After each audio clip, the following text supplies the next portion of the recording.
Gimana caranya manusia biar selaras? Ya, lakukan hal yang baik.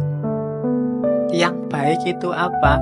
Yang harmoni dengan alam, harmoni dengan akal, harmoni dengan Tuhan. Kamu ndak harmonis dengan salah satu ini aja ndak akan bisa baik hidupmu. Kalau kamu nggak harmonis dengan alam, kamu sakit. Manusia itu kan tubuhmu ini kan bagian dari alam. Kalau kamu nggak harmonis, kamu pasti sakit. Nggak harmonis itu salah satu unsurnya terlalu banyak. Itu kan nggak harmonis. Terlalu banyak air ya kembung. Terlalu banyak angin masuk angin.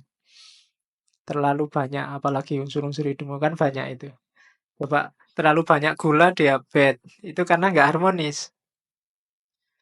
Oke, terlalu banyak ketawa stres. Terlalu banyak, pokoknya terlalu banyak atau terlalu kekurangan itu ndak harmonis juga. Harus harmonis sama alam.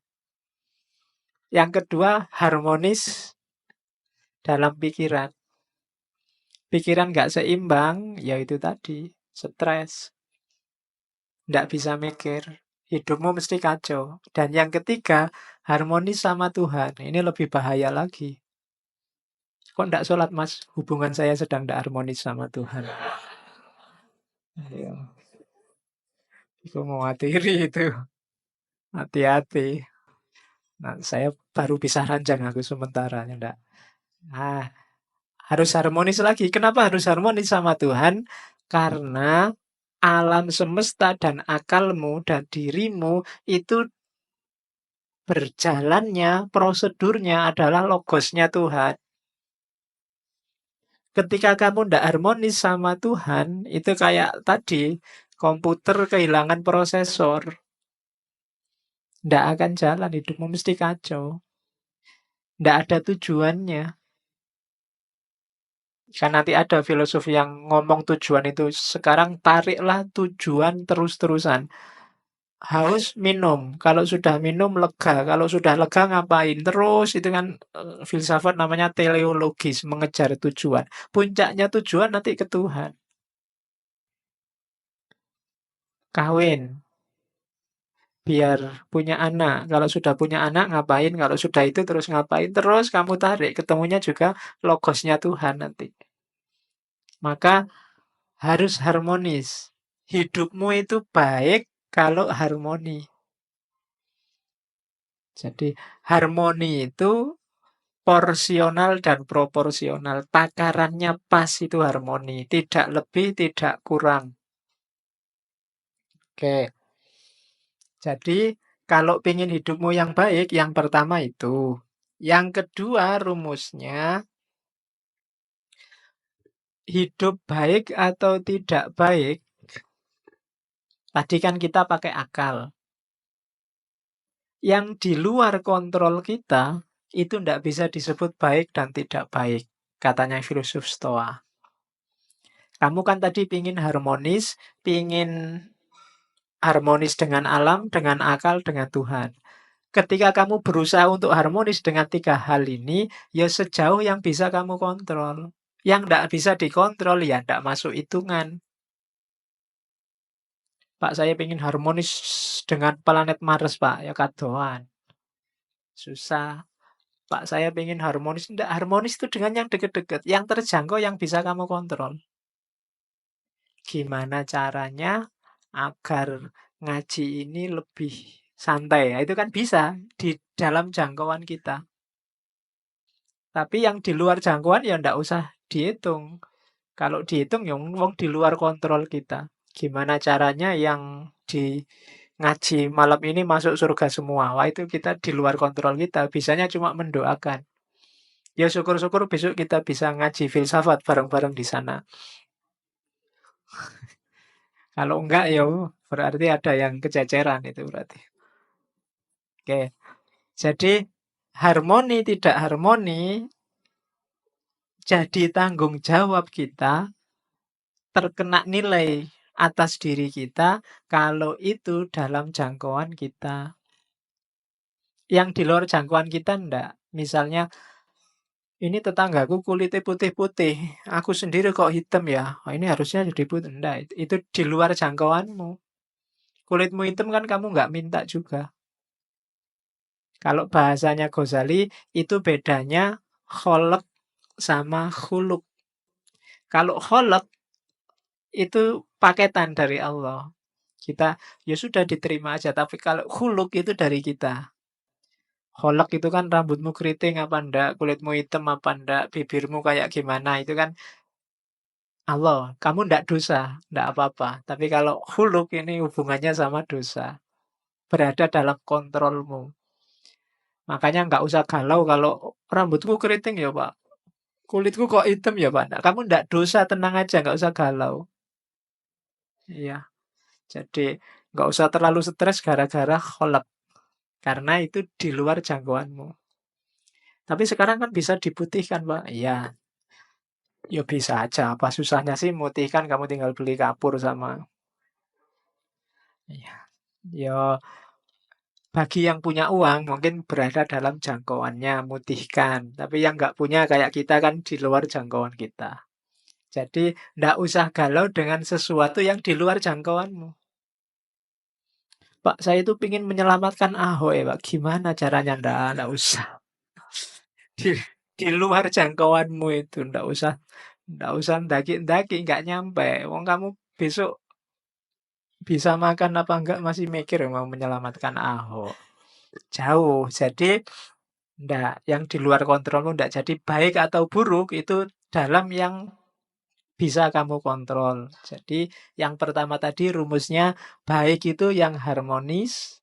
Yang kedua, baik atau buruk itu yang bisa kamu kontrol. Terus Subscribe YouTube Pojok Filsafat. yang ketiga, tadi kan disuruh harmonis. Harmonis dengan alam, harmonis dengan akal, harmonis dengan Tuhan, itu jawabannya satu. Melakukan kebajikan. Kebajikan itu berarti apa? Melakukan hal yang utama. Semua yang baik, semua yang berakhlak, semua yang bajik, itu hasilnya harmoni. Begitu ada yang melakukan yang tidak baik, tidak apa, tidak bajik tadi, lahirnya mesti chaos. Kenapa kok kacau? Karena banyak yang tidak menetapi kebajikan. Begitu ada satu yang tidak jujur, mesti nanti yang bersangkutan dengan dunia ketidakjujuran itu akan kacau. Misalnya saya bohong, harusnya saya masuk, saya tidak masuk. Dan aku diem-diem aja, tidak ngomong-ngomong. Itu kan kacau, kamu datang ke sini kosong kacau. Gara-gara ketidakbajikan satu. Maka harmonis itu akan lahir kalau kita melakukan hal-hal yang bajik, yang baik. Rumus ketiga. Jadi, kalau ingin jadi orang baik, yang pertama, targetnya kebaikan itu harmoni. Yang kedua, baik atau tidak itu hanya dalam hal-hal yang bisa kita kontrol saja. Yang enggak, ya enggak bisa baik, enggak bisa buruk. Yang ketiga, harmoni itu akan lahir melalui kebajikan. Tidak mungkin dari hal-hal yang tidak bajik akan lahir harmoni.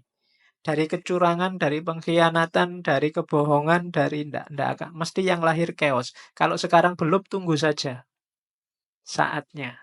Nah, jadi ini katanya Zeno ya. Jadi etikanya Zeno.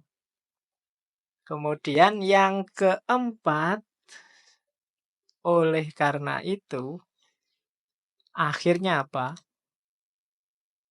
Harmoni itu akan kembali ke kita lagi. Tadi kan kita mewujudkan harmoni lewat jalur kebajikan. Kalau sudah bajik, akan lahir harmoni dalam jiwa kita. Tenang kita. Jadi rumusnya orang hidup itu katanya Zeno, yang pertama wujudkan harmoni. dalam hal-hal yang bisa kita jangkau. Jalannya adalah melakukan kebaikan. Kalau semua sudah kita lakukan, jiwa kita akan tenang, harmonis juga. Subscribe YouTube Pojok Filsafat. Jadi 4. Kalau kita bisa mewujudkan 4 ini, kita akan hidupnya enak. Itulah sunnatullahnya, kebaikan. Rumusnya itu. Kalau dilanggar sejak awal ya, kita tidak akan bisa menemukan harmoni dalam diri kita. Kalau jiwamu masih selalu nyari, pingin enak, masih pingin terus nuntut terus, berarti kamu perlu mewujudkan ini. Jalanmu perlu dihidupkan lagi lewat kebaikan. Biar lahir harmoni, biar jiwamu tenang. Dan itu pun dalam hal yang bisa kamu jangkau. Yang tidak bisa dijangkau, ya berdoa saja. Karena logosnya logos Tuhan. Ya biar Tuhan yang intervensi. Oke, ini rumus pertama dari Zeno. Ini kalimatnya Marcus Aurelius tadi, yang kaisar tadi, menurut saya bagus. Waste no more time arguing about what a good man should be. Be one. Ya, jangan buang-buang waktu lagi debat tentang orang baik itu kayak gimana. Be one. Jadilah orang baik sudah. Nggak usah terlalu panjang diskusinya. Kalau tentang jadi orang baik, kamu nggak usah tanya, orang baik itu kayak gimana sih Pak? Gini baik nggak, gitu baik nggak, kesuwen. Jadilah orang baik. Kamu sudah tahu, asal akalmu jalan. Ya, selama akalmu jernih, kamu akan bisa jadi orang baik. Tanpa harus panjang-panjang diskusi, katanya Markus. Jadi, waste no more time arguing about what a good man should be. Be one. Wis dadi wong apik. Oke, jadi kalau ada yang tanya, gimana caranya jadi orang baik? Ya jadilah orang baik. Kamu sudah bisa. Masa ada yang tidak bisa jadi orang baik? Bisa. Cuma mungkin kamu tidak mau aja atau males aja. Pasti bisa. Tidak ada orang yang tidak bisa jadi orang baik asal pikiranmu jernih. Ya kan? Karena di Stoa ini pikiran jernih itu nanti jadi modusnya, mengalahkan segalanya. Terus, kelanjutannya tadi. Kalau sudah harmonis tadi, baik pikiranmu maupun lingkunganmu, yang terjadi apa? Yang terjadi kebahagiaan. Kamu pasti bahagia. Oke. Nah, tadi kan ada yang loncat sedikit. Kalau ingin harmoni, lakukan kebaikan. Gimana caranya kita ketemu kebaikan? Pakai akal sehat, akal jernih. Ya, jadi harus menggunakan akal sehat. Tidak cuma minyak goreng yang pakai akal sehat. Kamu juga dalam hidupmu harus pakai akal yang sehat, akal yang jernih. Akalmu itu sudah ketumpuk informasimu macam-macam, sehingga seringkali tidak jernih. Ada yang pakai kacamata hitam, jadi lihat apa-apa warnanya hitam kabeh.